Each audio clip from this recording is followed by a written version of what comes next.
السلام علیکم۔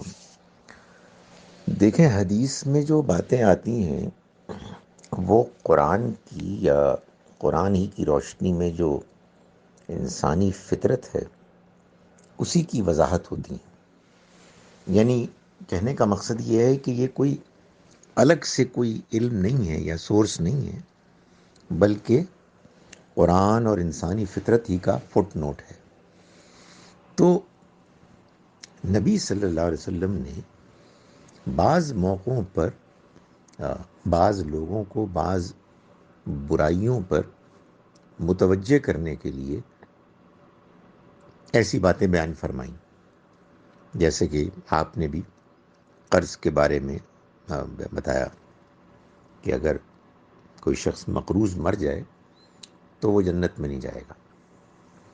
لیکن یہ جان لیں کہ یہ صرف مقروض ہی کے لیے نہیں ہے، یہ ہر اس شخص کے لیے ہے کہ جو دنیا میں کوئی غلط کام، بد اخلاقی کا کام ایسے کرتا رہا کہ اسے اس پر کوئی پشیمانی بھی نہیں ہوئی، نہ اس نے توبہ کی، نہ اس نے اس برائی کو چھوڑنے کا ارادہ کیا، نہ اس کا مقابلہ کیا۔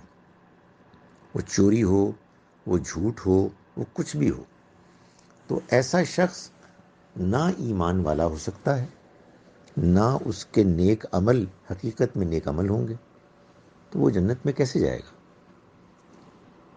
اس کا ایک دوسرا پہلو یہ ہے کہ اگر کوئی شخص مقروض ہے اپنی مجبوری کی وجہ سے، اور وہ اپنے طور پر پوری کوشش کر رہا ہے کہ اپنا قرض واپس کر دے، حالات اس کا ساتھ نہیں دیتے، اور وہ اپنی تمام تر کوشش کے باوجود قرض واپس نہیں کر پاتا، تو یہ حکم اس کے بارے میں نہیں ہے۔